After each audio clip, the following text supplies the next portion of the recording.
होश में हमारे शब्दों को ध्यान से सुनना। जब इतना गलत हो जाता है तो अपना चेहरा अपने को पसंद नहीं आता और अपना जीवन अपने को पसंद नहीं आता और अपने अंदर से मन कहने लगता है नष्ट कर दो इस शरीर को। फिर वो जो आगे की लीलाएं होती है, अच्छा ऐसा हुआ, फांसी लगा ली, जहर खा लिया, ये कर लिया, वो कर लिया। यदि तुम परमार्थ के पथिक हो, ये तीन बातें नहीं है तो तुम्हारा पतन हो चुका है। हमारा मन भजन में लेकर, होटलों में खाओगे, भजन में मन लगेगा, अशुद्ध आहार करोगे, मनमानी व्यभिचार प्रवृत्तियों का दर्शन, संभाषण और क्रिया करोगे और तुम्हारा मन सच्चिदानंद प्रभु में लग जाएगा। तमाशा समझा है, तमाशा समझ लिया अध्यात्म में मन को लगाना। अपनी दिनचर्या में इतना पावर है कि जहर भी समन हो जाएगा। मीरा जी का समन हो गया ना। अगर नियम है 1:45 बजे उठने का, स्नान का, तो 1:45 बजे ही उठना चाहिए, 2 नहीं बजना चाहिए। अपने पास सामर्थ्य होने पर नीचापमानम सुधा, वो नीच है, हम उस पर शासन कर सकते हैं, पर उसके द्वारा किए हुए अपमान को सह गए और अंदर से मनाया भगवान तुम्हें सुखी रखे, स्वस्थ रहो। जिसका इंद्रिय मनोनिग्रह युक्त समय व्यतीत होता है भगवत चिंतन में, वो महापुरुष है। अभी वर्तमान में ही है, चिंता मत करो, स्थिति जागृत होने में देर नहीं। सच्ची सच्ची तुम में बहुत सामर्थ्य है, जागो। अगर झुक गए तो रौंद दिए जाओगे। ये 8 बातें भगवत भक्त अपने जीवन में जांच ले कि है कि नहीं है, अगर ना हो तो धारण कर ले। पहला है, संत महापुरुष आपके जीवन में है कि नहीं, ये जांच करनी है। देखा है हमने, अगर किसी संत को आदर्श मानकर आप नहीं चल रहे हो तो दिमाग को खसकते हुए देखा, खसक गया है दिमाग। वो मनमानी आचरण केवल सिद्ध बनने के लिए कर रहे हैं। उनके आचरण ऐसे कि भोले भाले लोग ये समझे कि ये तो सिद्ध है। और जानते हो सिद्ध किसे कहते हैं? ब्रह्म भूता प्रसन्नात्मा न सोचति न कांक्षति समः सर्वेषु भूतेषु मद भक्तिम लभते पराम निर्माण मोहाजित संग दोषा अध्यात्म नित्या विनिवृत्त कामा द्वंद्व विमुक्ता सुख दुख संगई गच्छन्त मूढ़ा। ये स्थिति आनी चाहिए। पूरा कोरा जैसे नाटक मंच पर नाटक किया जाता है ना, पूरा दिखाई देता है, पूरा नाटक। क्यों? क्योंकि कोई डांटने वाला नहीं है, कोई आदर्श नहीं है महापुरुष जीवन में। जो मन में आवे सो बोलो, जो मन आवे सो नाटक करो, तो 100 200 500 लोग भोले भाले जिनको ककहरा नहीं आता परमार्थ का, वो कह देते मेरे भगवान, मेरे सिद्ध योगी, मेरे महापुरुष मिटिया मेट कर देते हैं। बात तो तब समझ में आवे जब रसिक जन पास करे, गुरुजन पास कर दे। अपने मन से कुछ नहीं होता, जिसे महापुरुष पास कर दे वही होता है। संत महापुरुष कहे ठीक चल रहे हो, ठीक है, या वो मौन स्वीकृति दे दे, ठीक है। अपने मन से सिद्ध बनने पर सिद्ध थोड़ी कोई हो जाता है। जीवन में तुम्हारे संत हैं कि नहीं, बस इतनी बात देखो। अब एक भगत जी आए थे, अपने लोग तो सबका आदर ही करते हैं। उनका दिव्य रूप से हनुमान जी हमारे सामने प्रकट हुए थे। सच्ची बात कह रहे हैं, जिस समय दिव्य रूप हनुमान जी ने धारण किया तो हनुमान जी महाराज के ही भाई पवन पुत्र भीम कंपायमान थे। भीम जैसे हनुमान जी वैसे भीम, बड़े बड़े पर्वतों को अपनी टक्कर से चूर करने की सामर्थ्य रखने वाले। अभी पैदा ही हुए थे भीम और गोद में लिए हुए माता कुंती चल रही थी। अचानक सिंह निकला, दहाड़ हुई तो गिर गए भीम। तो जिस चट्टान पे गिरे चकनाचूर हो गई चट्टान, और उस आवाज से भयभीत होकर भाग पड़ा सिंह। अभी गोद में बच्चा थे। वो भीम जिस समय प्रार्थना की कि भैया मैं तुम्हारा वो दिव्य रूप देखना चाहता हूं, तो उनका काहे को तुम व्यर्थ में ऐसा तुम नहीं देख पाओगे। तो उनका हमारी लालसा है आपका छोटा भाई हूं तो अट्टहास किया। हनुमान जी का वो दिव्य रूप कि कंपायमान होकर कह रहे थे, हे वायुपुत्र, हे पवन पुत्र, तुम अपने रूप का संवरण करो, मेरी सामर्थ्य नहीं। और वो व्यक्ति ऐसे कह रहा, मैं दिव्य हनुमान। हम कह रहे पाखंड मत करो, ठीक से चलो तो ये सब भगवत स्वरूप अनुभव में आ जाएंगे। ठीक से चलो, बड़ा विचित्र स्वरूप है। जब तक जीवन में कोई संत नहीं तो हम ये देख रहे हैं कि वो जीवन या तो पाखंड में सकिल जाएगा और या तो व्यर्थ के चिंतन में फंसा हुआ अपने को मान लेगा कि मैं सिद्ध हूं। आपका शब्द, आपकी दृष्टि, आपकी चेष्टा, तस्मा शास्त्रम प्रमाणम ते, तब सिद्ध माना जाता है। बहुत सिद्धों के दर्शन हुए, गंगा किनारे सिद्धों का हमने कभी नहीं देखा ऐसा प्रमादी। सिद्ध प्रमादी नहीं होता। 95 वर्ष की आयु पूज्य स्वामी श्री ओंकारानंद सरस्वती जी महाराज 4 बजे एक अपने निज जन से कहते, वो स्वेटर पहना दीजिए। बोले स्वामी जी अभी तो धूप है। नहीं, अंदर अभी जाएंगे, चिंतन में विक्षेप होगा, हमारे पास समय नहीं, डाल दो शरीर में। अब इसका एक साधारण शब्द हुआ, इसका प्रभाव इतना पड़ा कि इतनी अवस्था में इतने चिंतन परायण की स्वेटर पहनना है, ये स्मृति बाधा ना पहुंचा पावे, डाल दो शरीर में। कितना सूक्ष्म। बड़े बड़े महापुरुषों को देखा है, अपने ब्रज के प्रेमी जनों को और ब्रह्मबोध संपन्न दोनों महापुरुषों को, किंचन मात्र कहीं भी कोई भी शास्त्र विपरीत शब्द नहीं, 1 सेकंड की चेष्टा नहीं पाई शास्त्र विरुद्ध। और यहां शास्त्र में है ही नहीं, हो वैसे सिद्ध हो रहे हैं। क्यों? क्योंकि जीवन में किसी आदर्श महापुरुष का अंकुश नहीं। अगर किसी संत का भय तुम्हारे जीवन में नहीं है तो ये माया रौन देगी, पक्का समझ लीजिए। कोई महापुरुष तुम्हारे ऊपर अंकुश लगाने वाला हो तो इसीलिए जो देहाभिमानी जी होते भाग पड़ते हैं, क्योंकि उनकी सिद्धावस्था में वो बाधा पहुंचाएंगे। गुरुजन असली सिद्ध बनो, नाटक नहीं, तो भाग पड़ते हैं। और जो गुरुजनों की शरण में रहता है वो परिपक्व भगवत प्राप्त महात्मा बन जाता है। इसलिए पूज्य बाबा कह रहे, पहला, किसी महापुरुष का अनुशासन है कि नहीं। प्रगट में अनुशासन जरूरी है, प्रगट में अनुशासन जरूरी है। नारदानंद सरस्वती जी महाराज नैमिषारण्य के पीछे आए थे, कुछ परिक्रम उन्होंने बताया, अब वो पधार गए जो वहां के अधिकारी बनाए गए। विवेकानंद जी नए वस्त्र धारण करके आगे, सदवई में मना है। यदि ऊपर का नया वस्त्र हो तो नीचे का पुराना और मलिन होना चाहिए। अगर नीचे का तो फिर ऊपर का पुराना मलिन, मैच नया, क्रीच एकदम, ये सब साधुता के कुछ नियम होते हैं, साधुता की एक मर्यादा होती है। तो वो दोनों नए पहन करके आ गए, भूल हो गई उनसे, देखा शिष्य। और नैष्ठिक ब्रह्मचर्य में सफेद कपड़े पहनाए जाते तो और वो खिले हुए ऐसे बांधे, ऐसे सब, उनकी दृष्टि गई। लाख लाख जहां बैठकर सत्संग सुनते हैं स्वामी श्री नारदानंद सरस्वती जी, बड़े ही महापुरुष थे, अपार भीड़। और सत्संग के बाद 1 घंटा सबको एकांत चिंतन करो। क्या वहां ब्रह्म ज्ञान का सत्संग होता था।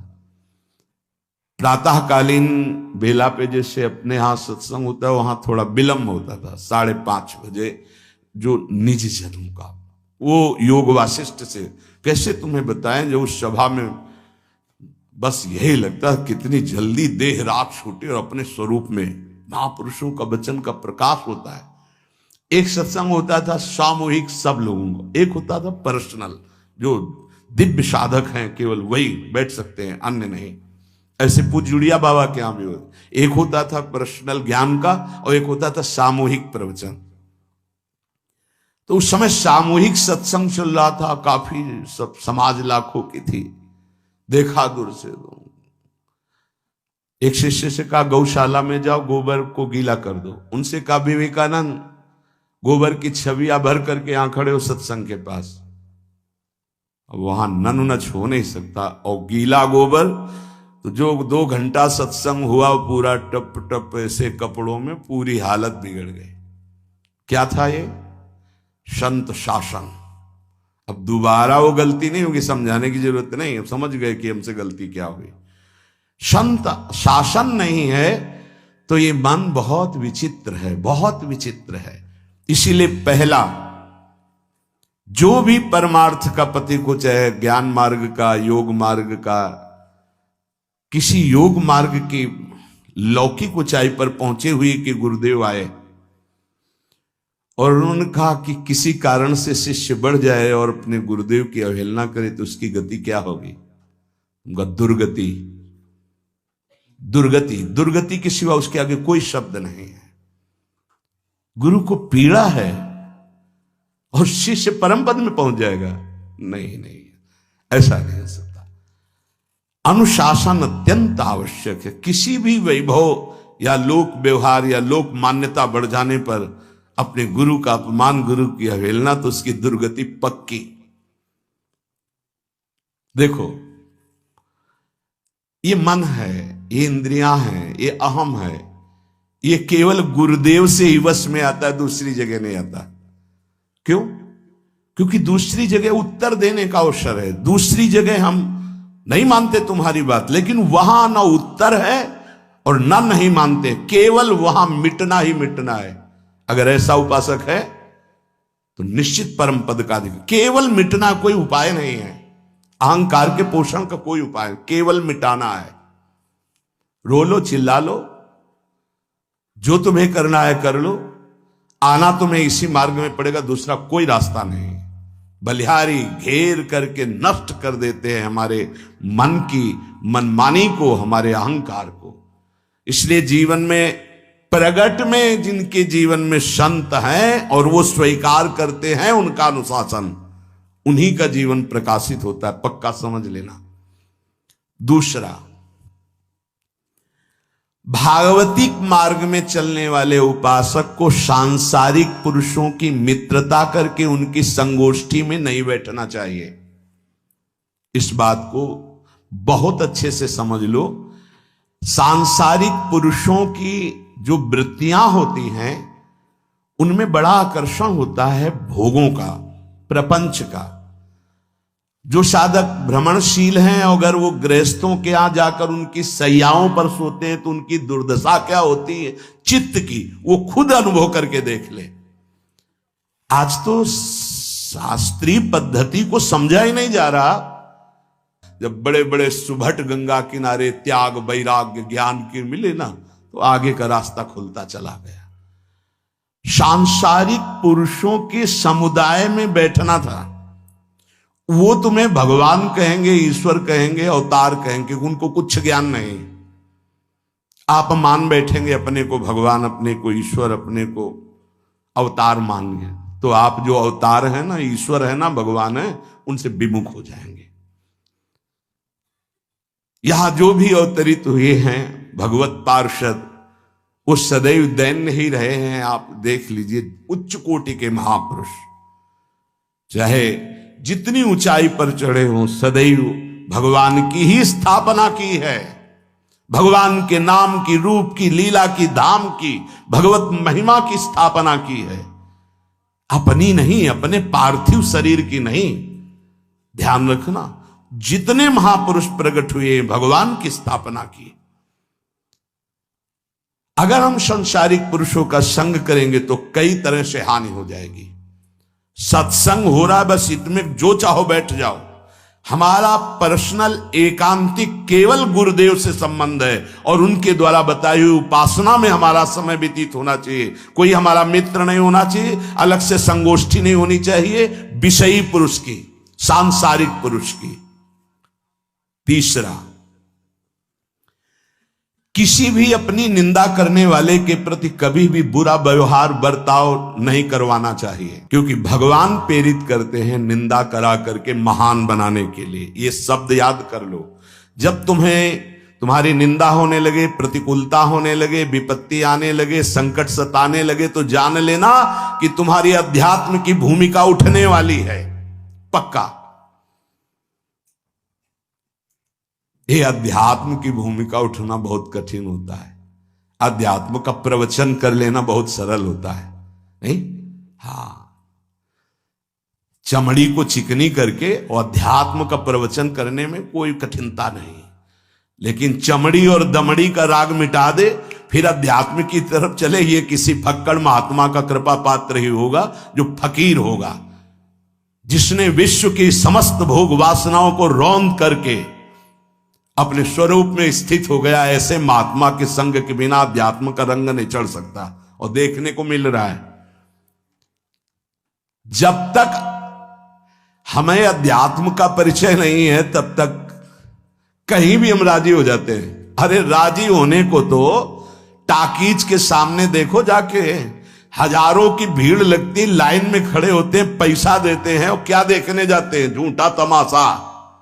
उनको आप क्या कहोगे? ज्ञानी कहोगे? सत्संगी कहोगे? भीड़ का इकट्ठा हो जाना कोई अध्यात्म का चमत्कार नहीं होता। तो अध्यात्म का चमत्कार तो अंतर की वृत्ति का परिवर्तन हो जाना होता है। नहीं तो अगर एक नृत्य करने लगे ना तो हजारों उसको देखने खड़े हो जाते हैं, फिर 14 संगीत बज रहे हैं, फिर इसके बाद अगर हजारों ये बैठे मनोरंजन कर रहे हैं तो इनका कोई महत्व तो नहीं। अगर एक महात्मा कह देता है कि तुम वास्तविक भगवत मार्ग के पथिक हो तो धन्य हो गया जीवन, और 1 करोड़ लोग कह दें कि परमार्थ का पथिक है तो मान्यता नहीं मानी जाएगी। ये अध्यात्म है। अध्यात्म इसीलिए कह रहे हैं कि सांसारिक पुरुषों की संगोष्ठी में रति न करे। तीसरी, अपनी जब कोई निंदा करे तो उसका भला जरूर मना देना, बुरा मत मना देना, नहीं तो अध्यात्म छूट जाएगा।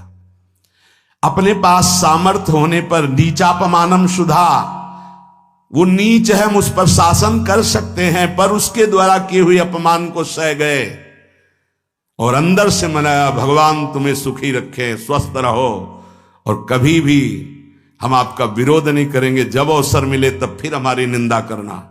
भगवान तुम्हें स्वस्थ रखे, तुम्हारा कभी अमंगल न हो। ध्यान रखना अध्यात्म।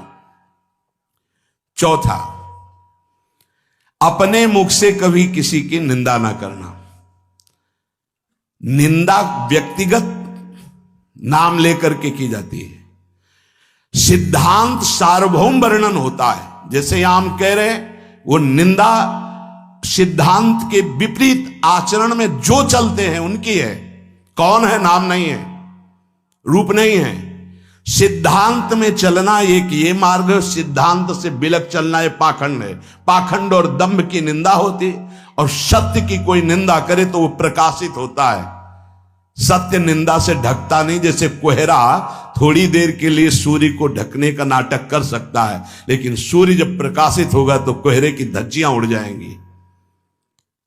पांचवा, मान लेने की इच्छा का त्याग करके अपने समीप जो भी आवे, छोटा बड़ा, सबको प्यार और मान देना। ये 8 अच्छे उपासक में सब लक्षण पाए जाते हैं। दूसरों को मान देने का स्वभाव रखना, चाहे छोटा बच्चा ही क्यों न हो।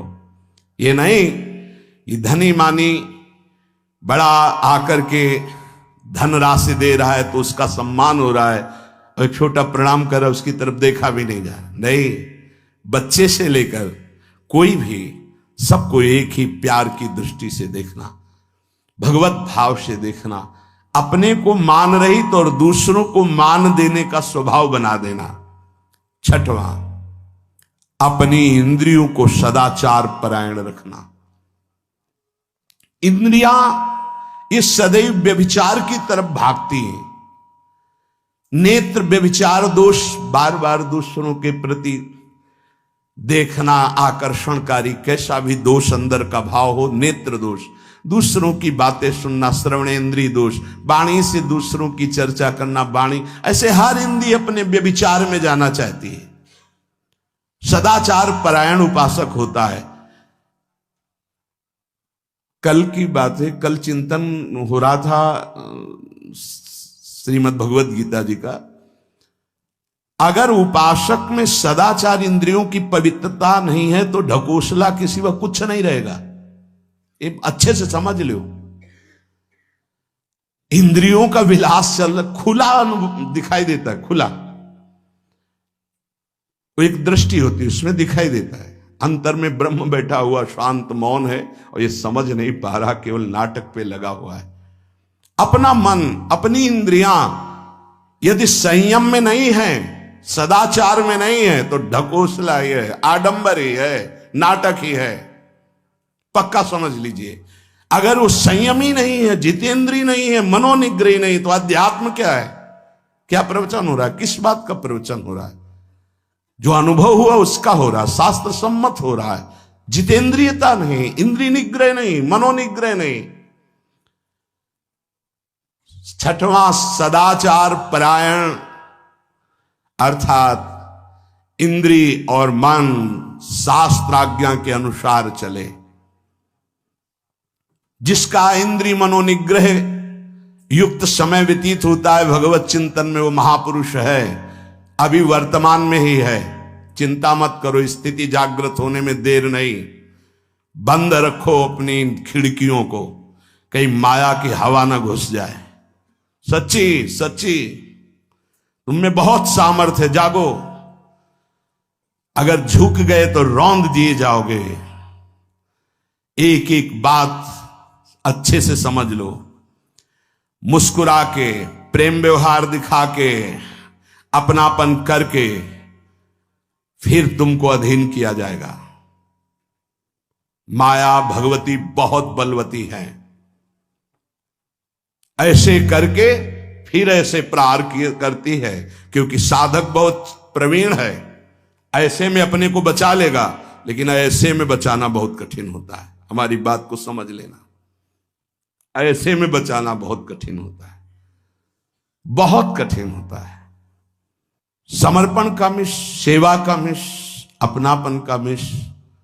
हमारी इंद्री, हमारा मन बहुत धोखेबाज है। हमें कोई धोखा नहीं दे सकता। ये हमारा मन, हमारी इंद्रियां हमको धोखा देती है। साधु, साधक, परमार्थ पथिक, भक्त इस बात से परम सावधान।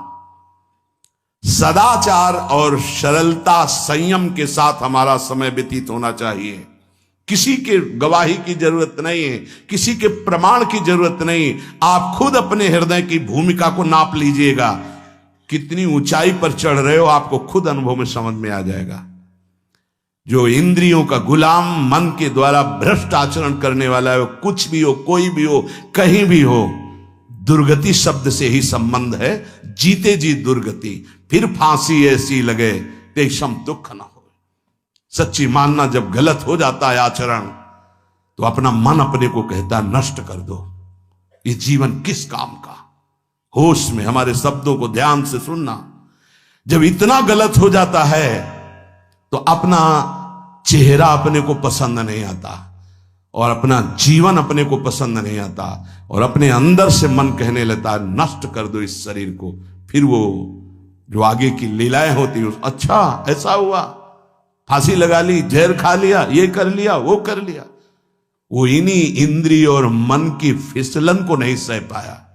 अच्छा, किसी महापुरुष का शासन नहीं था, नहीं, उस चूक में भी बचत हो जाती है। एक बहुत बड़े महापुरुष के समीप रहने वाले से चूक हो गई, तो उन्होंने अपने आसन के पास आसन लगवाया। सब साधुकों ने कहा कि बहुत बदनामी होगी, क्योंकि आपका नाम आगे है और वो आपके आश्रित है, ऐसा है किसी महापुरुष के। उन्होंने कहा तुम क्या समझते हो, ये बाया है, चूक हो गई, अब इसको कभी चूक नहीं होगी ऐसा बना देंगे, कभी त्रुटि नहीं होगी, इसको ऐसा बना देंगे। और वो फिर ब्रह्मावर्त बिठूर में रहे, और बहुत अच्छे महात्मा हैं, अब भी हैं। अगर संत का शासन है और आपसे चूक भी हो जाती है, तो ऐसा बना देंगे कि दोबारा चूक नहीं होगी। पर इंद्रिय और मन को छूट देकर मनमानी आचरण करने वाला कभी साधक नहीं हो सकता, पक्का।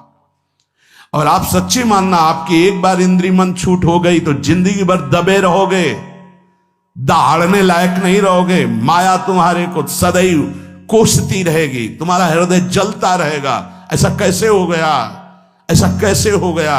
जब ऊंचाई की तरफ सोचोगे तो सामने वो, अगर प्रायश्चित करके मिटा दिया है तो बात है, नहीं तो वो कर्म सामने आ जाएगा। लगेगा नहीं हम इस ऊंचाई लायक नहीं है, नहीं हम इस ऊंचाई लायक। आपसे प्रार्थना कर रहे, अगर चूक हो गई हो तो उसको मिटा दो, नहीं आगे बढ़ने में बाधा पहुंचा देगा। अपने गुरुजनों से सलाह करके उसका प्रायश्चित कर लेना चाहिए। अगर गुरुजन कर दे जाओ कुछ नहीं तो कुछ नहीं, खत्म खेल, वो निपटा देंगे, वो करुणामय है, उनमें बड़ी सामर्थ्य है। पर छठवां सूत्र, सदाचार संयम जितेंद्रियता मनोनिग्रह साधक में होना ही चाहिए। जो साधक एकांत में मनोरंजन करके अपने जीवन को नष्ट कर रहे हैं, अच्छा होता गृहस्थ धर्म में रहते, बाल बच्चे पैदा करके मेहनत करके धर्म पूर्वक कमाते और समाज की सेवा करते। यदि अखंड ब्रह्मचारी वैराग्य मार्ग के पथिक हो तो चूक ना होने पावे, प्रार्थना करते हैं। इंद्रियों को शिथिल ना होने देना, मन को शिथिल मत होने देना, नहीं तो ऐसा बंधन ये बांध देते हैं कि बड़े बड़ों को सर झुकाकर चलना पड़ता है, रौंद देती है माया। ध्यान रखना, सर उठाने लायक नहीं रह जाता। अगर इंद्रिय जन्य भोगों का आकर्षण नष्ट कर दे तो अपना मन अपने को जलाता रहता, धिक्कार देता रहता। कैसे हो गया ऐसे? तो कैसे हो गया? कीन हो इसका वहू अभिमाना, सुख हो वंचा कृपा निधाना। कहीं अभिमान हो गया कि मैं ब्रह्मचारी हूं, मैं जितेंद्री हूं, मैं मनोनिग्रही हूं, तो ठाकुर जी ने दाना फेंक दिया, देख भला मनोनिग्रही है तो मत चुन। लेकिन कृपा पात्र साधक पुनः अपने आप को सावधान करके सदाचार में ही स्थित रहे। आज सदाचार को समझा ही नहीं जा रहा कि सदाचार है क्या। सातवां, किसी भी पद को साधक कभी स्वीकार न करे। समाज में बड़े पद मिलते हैं, यहां भगवत प्राप्ति की वार्ता हो रही। किसी भी पद, किसी भी सम्मान को स्वीकार न करें। ये सब उपाधियां हैं, अगर उपाधियां स्वीकार की तो उपद्रव शुरू हो जाएंगे। कोई उपाधि स्वीकार न करो तो इतने महान बन जाओगे कि पूरे विश्व में तुम ही होगे। ये भी बात याद कर लो, कोई भी छोटी मोटी उपाधि स्वीकार की तो उस महान को नहीं प्राप्त कर पाओगे। विश्व में तुम ही होगे, या तो ज्ञान में तो एक तुमसे बड़ा कोई है नहीं, और अगर भक्ति में तो तुमसे छोटा कोई नहीं, तो विश्व में तुम ही तो हुई है ना। सब बड़े और आप छोटे, विश्व में आप त्रणादपि सुनीचेन, और ज्ञान तो हम ब्रह्मास्मि, सबको समेट लिया अपने में, एक के सिवा दूसरा कोई नहीं। यह है उपाधि रहित महापुरुष की स्थिति। कोई उपाधि स्वीकार न। अनंत ब्रह्मांडों का महारत्न इंद्र नीलमणि, जहां जहां भक्त मेरा चरण रखे वहां वहां रखूं हाथ, पीछे पीछे मैं फिरूं कभी न छाड़ूं साथ। इससे बड़ा कोई पद होगा? निरपेक्षम मुनिम शांतम निर्वैरम समदर्शनम अनुब्रजाम्य हम नित्यम पूये अत्यंगुरेणु भी। जिसकी चरण रज लेने के लिए परब्रह्म परमात्मा पीछे डोलता है, वो है ये पद। जब कोई पद नहीं स्वीकार करता तो ये पद प्राप्त होता है। इसलिए सातवां, किसी भी उपाधि को, पद को साधक कभी स्वीकार न करे। आप यहां के अमुक बन करके अमुक नहीं, सेवाएं सब हैं पर सेवक हूं, कोई पद नहीं। देख लो बड़े बड़े महापुरुषों को। पूज्यपाद उड़िया बाबा जी ने जब देखा तो दंड का विसर्जन कर दिया कि पद की तरफ एक घसीट रहा है। गंगा जी में महाप्रभु चैतन्य देव ने गंगा जी में जो हमारे परम पद के बीच में आएगा वो सबका प्रवाहित कर देना ही उचित है। बहुत समझना, पूरे जीवन भर याद रखना, यह अध्यात्म है। अध्यात्म कभी कोई भी उपाधि स्वीकार ना करे। वो बहुत जल्दी उपाधियां सामने लिख दी जाती है, तभी कोई वो स्थिति ही नहीं आती। उपाधि, हमारे ब्रजमंडल में एक से एक महापुरुष हुए हैं।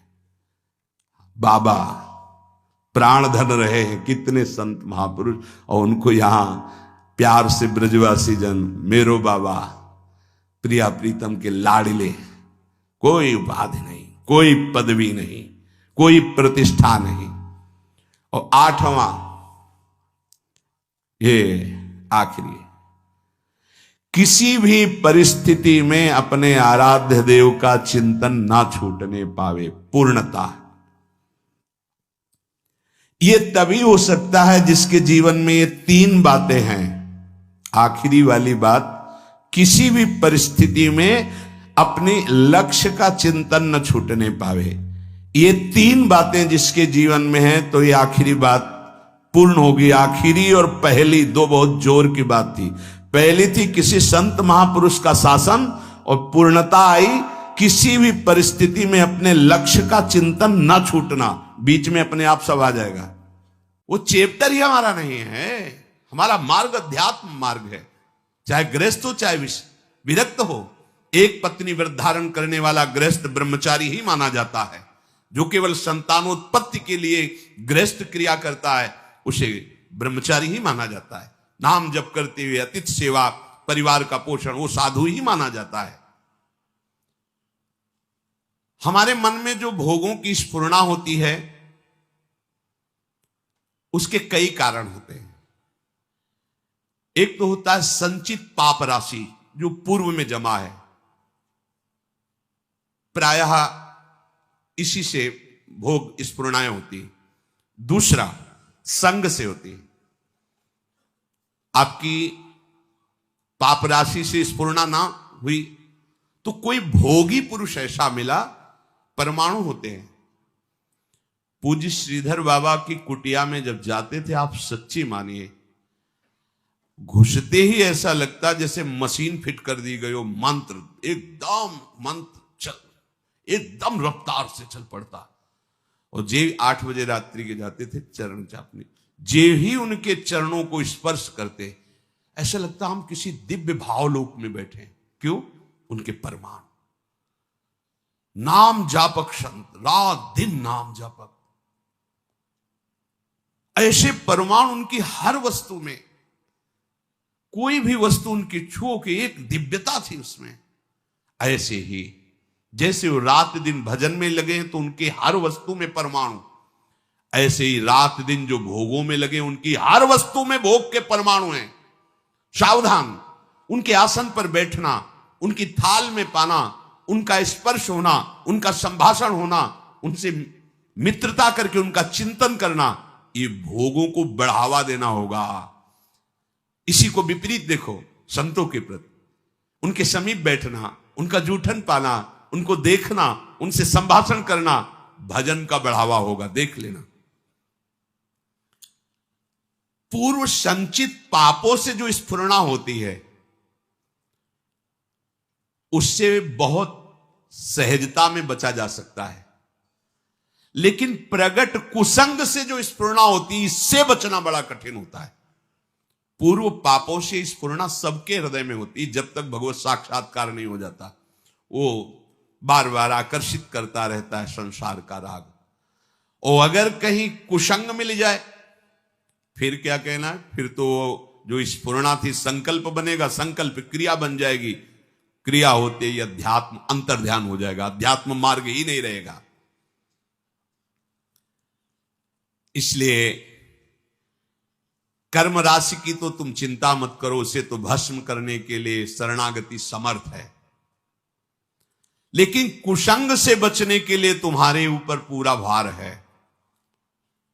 कुसंग से तुम बचो। बरुभल बास नरक करताता, दुष्ट संग जनि दे विधाता। गंगा किनारे भ्रमण जब कर रहे थे तो तरी घाट है, उसके आगे हम जा रहे थे। नया शरीर और वैराग्य, ना कमंडल, ना बिस्तर, ना कोई, भीषण सर्दी का समय। एक मार्किन नीचे पहने लाल रंग से गेरुआ, बस लंगोटी, और एक मार्किन बस ऊपर, कोई नहीं, कोई कमंडल नहीं, कुछ नहीं। रोम रोम हर समय सर्दी से व्याप्त रहता। भोजन की व्यवस्था जहां ठाकुर जी कर दे। तो माह के महीने में रामनगरिया लगती गंगा किनारे। जैसे माघ मास में वहां प्रयाग में, ऐसी जगह जगह मान लो 10,000, फिर 10,000, ऐसे 2-4 किलोमीटर ऐसे ऐसे नगर जैसे बन, रामनगरिया उनको कहते हैं। किनारे से चलने पर वो मिलते हैं। तो एक महात्मा जिनकी पोशाक बहुत अच्छी लग रहा था, सुविधाजनक जीवन है, तो देखा बड़े बुजुर्ग अवस्था के थे, उनका हे महात्मा, देखने से ही लग रहा है कि तुम गंगा की परिक्रमा दे रहे हो। उनका परिक्रमा तो नहीं, पर गंगा किनारा ही हमारा जीवन है। बोले आओ 2-4 दिन रुक लो। पूरा रामनगरिया सब अलग अलग तंबू लगे, जैसे प्रयागराज में ऐसे बड़ी व्यवस्था, बड़े ऊंचे ऊंचे ऐसे गद्दे और तंबू, क्योंकि बहुत सर्दी, गंगा किनारे तो और पड़ती है।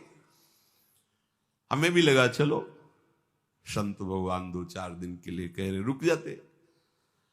जो ही रुके 12 बजे कितने प्रकार के भोजन, खीर, ये वो, जहां रोटी भी नसीब नहीं हुआ। हम कहा चलो भगवान की बड़ी कृपा, 2-4 दिन जो है दोपहर में पाया। रात्रि में उन्हीं के पास शयन किया, बड़ा तंबू था ऐसे वैसे। दूसरे दिन सुबह 8 बजे के करीब जलेबी का भंडारा था, फिर राजभोग अलग।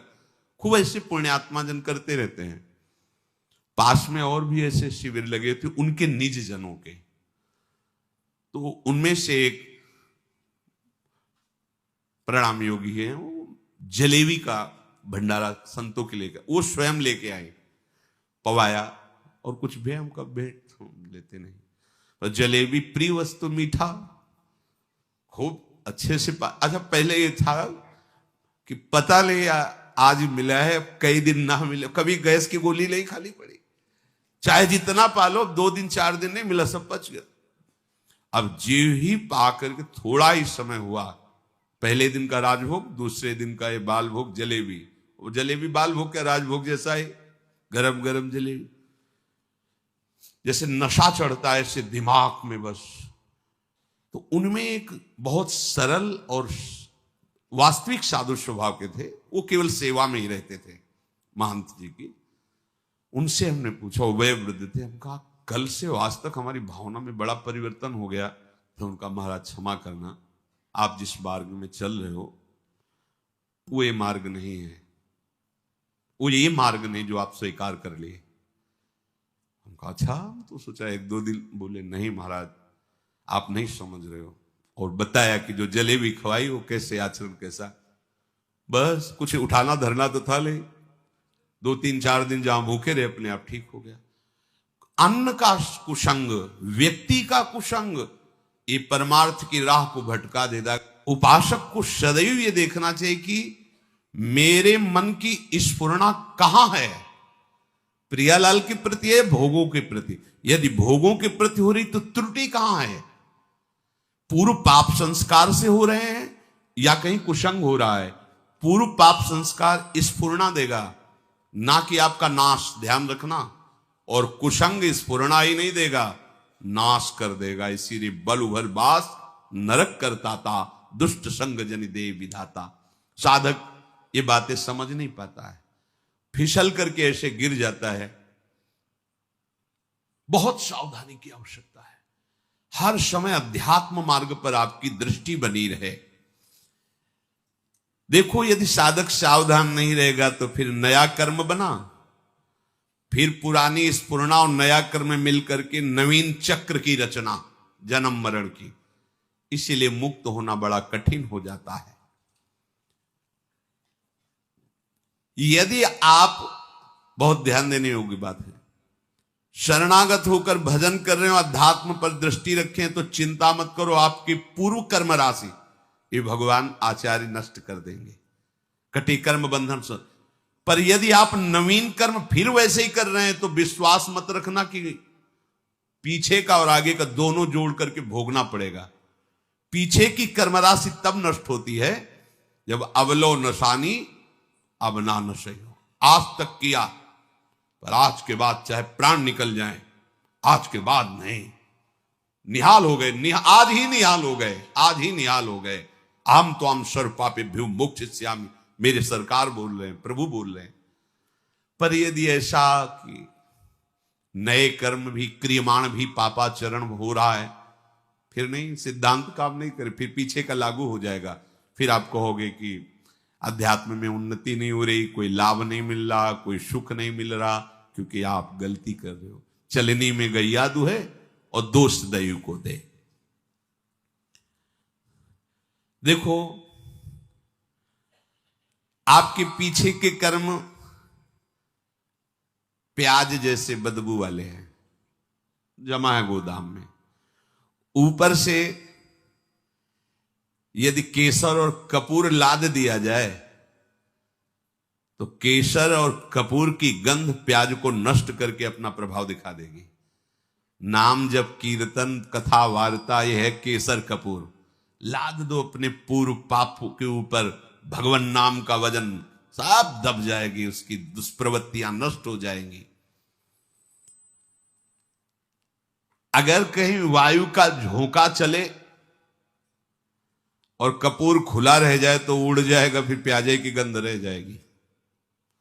माया का झोंका चला और आप अपने यश कीर्ति में, अपनी बड़ाई सम्मान प्रतिष्ठा में, भजन में कमी मान सम्मान प्रतिष्ठा में बह गए तो उड़ गया कपूर, अब बचा प्याज है, उसकी दुर्गंध शुरू हो जाएगी। कितना महापुरुषों ने सूक्ष्मता से अनुभव किया है। इसलिए ध्यान रहे कि इस माया की वायु का प्रवेश आपके हृदय में ना होने पाए, नहीं दुर्गंध ही रह जाएगी, केसर कपूर की गंध नहीं रह जाएगी। ये माया के प्रवाह का, तूफान का क्या भाव समझें? सबसे ज्यादा अहंकार, इसी में सारे दोष आते हैं। मैं तपस्वी हूं, मैं साधक हूं, मैं ज्ञानी हूं, मैं ध्यानी हूं, मैं बड़ा भगत हूं। इस तरह की अगर अध्यात्म मार्ग में कहीं भी कोई भी वृत्ति है तो वो आपकी दुर्वासना जो दबी हुई है उसको उठा लेगी। मैं बहुत नीच अधम हूं, अगर ये कुछ साधन बन रहा है तो श्री जी की कृपा से बन रहा है, गुरु जी की कृपा से बन रहा है दुर्गंध वाली बातें, पर ऊपर कपूर और केसर है, उसकी दुर्गंध आपके हृदय को परास्त नहीं कर पाएगी। उपासक धीरे धीरे अपने बुरे स्वभाव को, बुरे कर्मों को सद्भाव से, अच्छे स्वभाव से दबा देता है। नष्ट नहीं हुआ, नष्ट होता है भगवत साक्षात्कार पर। जब तक प्रभु से आंखें ना मिले तब तक विश्वास न करना कि काम हो गया। यही डरपि हरिवंश हित जिनो भ्रमय गुण सलिल पर, जिहि नामन मंगल लोक त्यों शिव हरिपद भज न विलंब कर। आगे चल करके प्रभु ऐसी ज्ञानाग्नि पैदा कर देंगे कि फिर वो दुर्गंध वाली चीजें ही नहीं रह जाएंगी। इसलिए जितना जीवन है एक बार हम अपने प्रभु को समर्पित करके केवल भजन में लगावें। जो भी हम कार्य करें अपने प्रभु को समर्पित करते रहें। भगवान जो बार बार कह रहे हैं ना, मेरे को समर्पित करो, भगवान को कुछ चाहिए नहीं। जैसे भगवान कहते हैं यत् करोषि, जो तुम करते हो, यदश्नासि, जो तुम खाते हो, तो मेरे को समर्पित करो। ये दुलार है। जब हम किसी वस्तु को प्रभु को समर्पित कर देते हैं तो हर वस्तु में बांधने की सामर्थ्य है माया की। कोई भी सड़ी से सड़ी वस्तु में एक माया शक्ति है जो हमें आसक्ति से बांधती है, आसक्ति से। प्रभु कहते मेरे को समर्पित कर दो। जैसे कर्म समर्पित कर दिया, अब कर्म बंधन नहीं रहेगा। भोग समर्पित कर दिया, अब वो प्रसाद हो। प्रभु तुम्हारे भले के लिए कह रहे हैं कि जो प्रभु को समर्पित कर दिया जाता है वो निर्विकार हो जाता है। बात समझो। ये भगवान तो कहते हैं कि सब तुम मेरे लिए, अगर नहीं समर्पित करोगे तो दुर्गति को प्राप्त होगे। भगवान तो नाराज होकर बोल रहे हैं। नाराज नहीं, उस वस्तु का प्रभाव है। कोई भी कर्म, कोई भी यहां की वस्तु सब बांधने वाली है। समझो पहले, सब बांधते, कोई भी व्यक्ति सब बांधता है। अपने राग से सब मुझे बांधते हैं। अगर प्रतिकूल हुआ तो द्वेष से बांधते हैं। यहां कोई मुक्त करने वाला नहीं है। एक एक वस्तु, एक एक व्यक्ति, एक एक परिस्थिति केवल बांधती है। और हम साधना कर रहे हैं मुक्त होने की। कैसे करें? भगवान करे चुपचाप जो कर्म करो मेरे को समर्पित करो। इसका रहस्य क्या है? वो कर्म तुम्हें बांध नहीं पाएगा। शरीर स्वस्थ रहे, खूब भोग भोगू, मनमानी हमारी चाह पूर्ण हो, यही हमारा लक्ष्य है। देख लो, शरीर में कोई कष्ट ना हो, इंद्रियों का जो भोग जब चाहूं मिल जाए और मन चाही भोग सामग्री इकट्ठा कर लूं, इतना ही लक्ष्य है प्रत्येक मनुष्य का। अगर कोई इससे ऊपर उठाए तो अध्यात्म मार्ग का पथिक है वो। भला कैसे परमानंद की प्राप्ति होगी? अज्ञान से। अज्ञान की निवृत्ति से परमानंद की प्राप्ति है। बड़ा मजाक का विषय बन गया है। पानी में मीन पियासी, मोहि सुन सुनियावे हासी। अगाधानंद सिंधु प्रभु हृदय में विराजमान हैं। उनका मार्ग गुरुजनों ने दे दिया है। खूब सत्संग सुन रहे हैं, पर हमारी चित्त वृत्ति सत्यत्व भाव भोगों में ही किए हुए, ये बड़ा हंसी का खेल है। अब अगर आप सही मार्ग में चलोगे तो एक तमाशा हमने देखा, कुआं में लग गई आग, पानी पानी सब जला और मछली खेले भाग। संतों का है एक तमाशा मैंने दे। जब गुरु कृपा हुई, अध्यात्म का प्रकाश हुआ, तो जितना विषय रस है सब जल गया। जिसमें हमारा मन मछली बना खेल रहा था, सब विषय रस जल गया। शब्द स्पर्श रूप रस गंध। अब वो मन भगवदाकार हो गया। भला पानी जल जाने के बाद मछली फाग आनंद कैसे बना सकती? अब असली आनंद। तो एक तमाशा हमने देखा, कुआं में लग गई आग, पानी पानी सब जला और मछली खेले भाग। ये परमानंद। अब तो मन परमानंद में निमग्न हो गया, क्योंकि विषय रस भस्म हो गया ज्ञानाग्नि से। देखो, हमको बिना अपने घर पहुंचे आराम नहीं मिलेगी। हमारा घर है वृंदावन धाम। प्रिया प्रीतम हमारे घर के मालिक हैं। समस्त प्रेमी जन हमारे परिवार के जन हैं। यही शाश्वत घर है, यही शाश्वत परिवार है। जब तक भटकना है भटक लो, विश्राम स्थल यही है। श्री वृंदावन विश्राम। इस घर में आने की जो राह है, उसके आसपास ऐसी लुभावनी वस्तु रखी गई है कि आप घर की तरफ से पीठ करके उन वस्तुओं की तरफ चल दें। देखो, ये अध्यात्म मार्ग है, बहुत समझना होगा।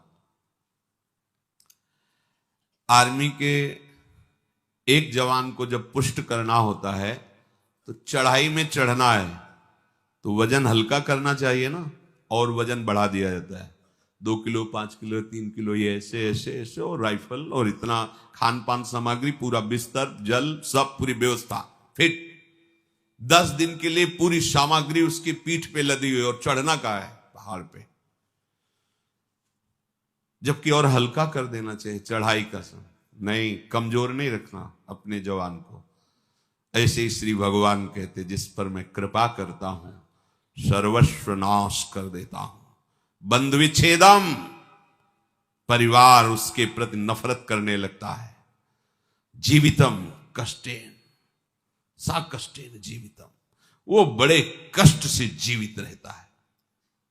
सुन के डर जाओगे, सुन के डर जाओगे कि अरे भगवान कृष्ण की कृपा का ये फल है, ये तो हमें बिल्कुल नहीं चाहिए। अब इसमें गूढ़ बात है। ये भयावह करके परमानंद की बात श्री भगवान कह रहे हैं। जैसे बनचंद महाप्रभु जब राधा वल्लभ लाल जी का मंदिर बनने का था, तो बहुत से धनी मानी तैयार हुए, तो उनका जो राधा वल्लभ लाल जी का मंदिर बनवाएगा वो मर जाएगा। अब आगे आओ, कौन बनवाएगा? कोई नहीं। सुंदर दास जी ने जब सुना तो उन्होंने विचार किया कि प्रभु के मंदिर बनवाने वाला मर जाएगा, जरूर इसमें कोई रहस्य है, जरूर कोई इसमें आंतरिक रहस्य है। वो आगे आए और बनचंद महाप्रभु के चरण पकड़े और कहा, प्रभु ये सेवा मुझे दीजिए। बोले, पता है तुम्हें, जो मंदिर बनवाएगा वो मर जाएगा। बोले, प्रभु तैयार हो, वैसे ही मरना है, प्रभु के लिए मरना क्या, तैयार हो, करो सेवा। और प्रभु एक इच्छा है, एक बार मंदिर बन जाए और 1 साल राधा वल्लभ जी के पूरे उत्सव देख लूं, फिर मर जाऊं तो मुस्कुरा दिए, बोले ठीक है, ऐसा ठीक है। मंदिर बना, 1 साल उत्सव हुई और श्री जी के सामने बनी वृषभानु नंदनी आज, भूषण वसन विविध पहिरेतन, पिय मोहनित साज। ये समाज में पद हो रहा है और आप निकुंज पधार रहे हैं। शब्द क्या था? मर जाओगे। आंतरिक फल क्या था? जो मंदिर बनवाएगा सीधे निकुंज जाएगा, तो लाखों के नंबर लग जाते। बात वही है, लाखों तैयार हो जाते, केवल मंदिर बनवाने से निकुंज की प्राप्ति। प्रभु मेरा धन, मेरा धन, लेकिन मर जाओगे, पीछे हट गए। समझ रहे हो ना? महान वस्तु को भयावह में छुपाया गया है। भगवान कह रहे जो मेरा अनन्य भक्त होता है और मैं जिस पर कृपा करता हूं उसका सर्वनाश कर देता हूं। सुन के ही भय लगता है। दूसरी बंधु विच्छेदम, परिवार का कोई प्यार नहीं कर सकता उसे, ये मैं रचना रचूंगा। सा कष्टेन जीवितम, कष्ट पूर्वक जीवन जिएगा, मरेगा भी नहीं, कष्ट पूर्वक जिएगा। अब लगता है कि प्रभु ऐसी कृपा आप मत करो, ऐसी कृपा। अब इसका आंतरिक भाव, जितने अमंगल, जितनी कामनाएं जो हमें आज तक संसार में दंड देती रही, अहम तो हम सर्व पापेभ्यो, सर्वनाश कर देता हूं। किसका? अहम तो हम सर्व पापेभ्यो मोक्षयिष्यामि मां शुचा, सर्वनाश कर देता हूं उनका जो मेरे शरणागत को स्वप्न में भी दुख देने की बात सोचे, चाहे वो कर्म हो या कोई भी हो। अगर ऐसे तो हृदय उत्साहित होता है ना, जब कह रहे हैं उसका सर्वनाश कर देता हो तो घबरा जाते ना कि ऐसा। बंधु विच्छेदम, क्या? भाई, माता, पिता, परिवार, उसका मैं बन जाता हूं, मैं उसका भाई बन जाता हूं, मैं उसका दोस्त बन जाता हूं, मैं उसकी मां बन जाता, सारे संबंधों का पोषण मैं करता हूं स्वयं। सा कष्टेन जीवितम, वो मेरे प्रेम में व्याकुल होकर अपनी श्वासें पूर्ण करता है। ऐसा नहीं कि असाध्य रोग हो गया तो वो कष्ट से जीवित, नहीं। ये हम अंतर की बात जो प्रभु ने समझाया वो तुम्हें बता रहे, नहीं वो तो बिल्कुल ऐसे बोल दिए जिससे सब भयभीत हो जाए।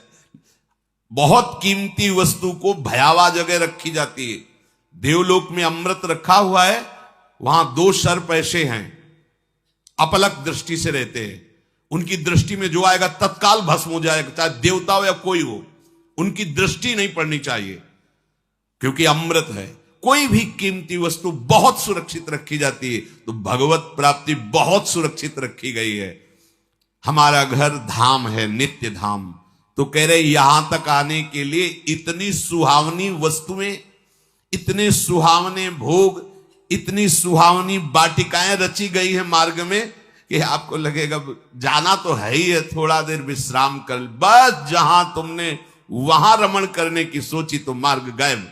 जिस मार्ग में चल रहे थे घर पहुंचना है, वो मार्ग गायब। ये दिव्य मार्ग है, परमार्थ, वहीं वो रम जाता है। और राह अंतर जा, अब राहें नहीं रह गई, मार्ग नहीं रह गया। ये अंतर की बात कहते हैं। ये वो मार्ग नहीं कि थोड़ी देर आराम कर लेंगे, भोग भोग लेंगे, फिर चल लेंगे। भोग में गए तो मार्ग ही गायब, मार्ग ही अंतर ध्यान हो जाए। कहां चल रहे थे, कैसे चल रहे थे, बुद्धि काम नहीं, मार्ग ही गायब। मोक्ष मूलम गुरु कृपा, वो गुरु कृपा से मार्ग प्रकाशित होता है, प्रकट होता है। इसलिए संसार के कल्याण के लिए जो अनुभवी संत महापुरुष जन हैं, वो चीख चीख के कह रहे हैं कि घर लौटो घर, ये संसार दुखालय तुम्हारा घर नहीं है। पर राह में अटको मत और भटको मत। ये राह में ऐसे पथिक अटक जाते हैं और भटक जाते हैं जो थोड़ा मन चले होते हैं। थोड़ा मन चले अर्थात मन के अनुसार कर। इस मार्ग में मन चलों का खेल नहीं है।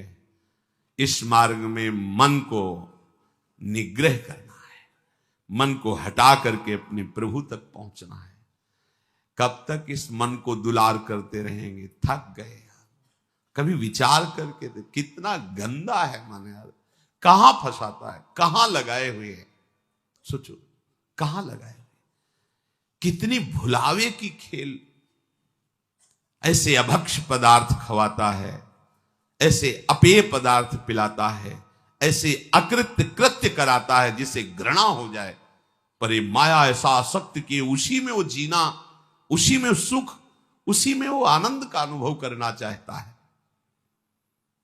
अनित्यम सुखम लोकमिमं प्राप्य भजस्व माम। ये अनित्य है, असुख है संसार।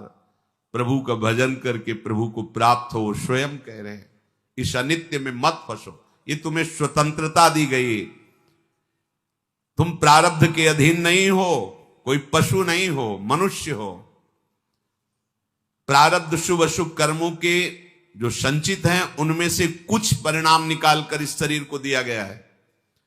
आप जो चाहो कर सकते हो, घोर पाप कर सकते हो और बहुत दिव्य भजन करके भगवान को प्राप्त कर। यह स्वतंत्रता है आपकी, बिल्कुल स्वतंत्र हो। आप मनमानी आचरण कर सकते हो और आप शास्त्र के अनुसार चल सकते हो। आप गुरु की वचन के अनुसार चलकर परमात्मा प्राप्ति कर सकते हो और मन के अनुसार चलकर दुर्गति को प्राप्त हो सकते हो। पूरी स्वतंत्रता है मनुष्य जन्म में। पर ध्यान रखो, ये शरीर क्षण भंगुर है, कभी भी नष्ट हो सकता है। संसार के चाहे जितने पदार्थ और पद समेट लो, तुम्हें कभी शांति नहीं मिलने वाली। देखो, आप लोग तो कुछ ही लोगों से मिलते हैं। हम बचपन से भगवान के शरणागत मार्ग में रहे, तो कानपुर महानगर है, एक से एक पदाधिकारी, धनी, फैक्ट्रियों के बड़े बड़े मालिक ऐसे मिले हैं, जिनके पीछे 10-10 गाड़ियां चल रही, लोग गनर अंगरक्षक के लिए रखे, बड़ा वैभव। और जब एकांत में मिले हैं, उन्होंने अपनी बात कही है, तो एक साधारण पुरुष से भी ज्यादा वो अशांत है। एक किसान आराम से मेहनत करके 4 रोटी खा के सो जाता है, उनको नींद भी नहीं आती। ऐसे परिवार में कलह है, वैभव इतना है, ऐसे परिवार के आचरण को देख देख के जल रहा है, अशांत हो रहा है। क्यों? फिर सिद्धांत गलत हो जाएगा। भगवान से विमुख को स्वप्न में भी शांति नहीं मिल सकती। आप लोग तो अब आपके सामने जब उतरेंगे तो आपको तो लगेगा ही कि 10 गाड़ी पीछे चल रही। इनके एक मैदा फैक्ट्री के मालिक आते थे, इनके 10 मैदा फैक्ट्री थी, कैसी उनका वैभव। पर जब एकांत में बात करते तब हृदय यही कहता, ओहो, भगवान से विमुख होने के कारण देखो सब कुछ है लेकिन कुछ नहीं है। जिसे शांति कहते हैं, जिसे सुख कहते हैं, जिसे विश्राम कहते हैं, वो नहीं। भगवत भक्त जो भजन परायण है, चरित्र में देखा गया उनके पास सही वस्त्र भी नहीं, भोजन भी नहीं, और परमानंद में डूबे, परवाह आनंद मगन, शांति। उनके हृदय में शांति क्या, उनके समीप पहुंच जाओ तो तुम शांत हो जाओगे, उनके दर्शन कर लो तो हृदय विश्राम मानने लगेगा। इसलिए तुम्हें यदि परमार्थ का, अध्यात्म का मार्ग मिल गया तो तुम बड़े भाग्यशाली हो। अब तुम्हें सावधानी ये रखनी कि मार्ग छूटने न पावे। अध्यात्म मार्ग बहुत बड़ी कृपा से मिलता है। ये हम लोग अज्ञानी हैं, पाए रतन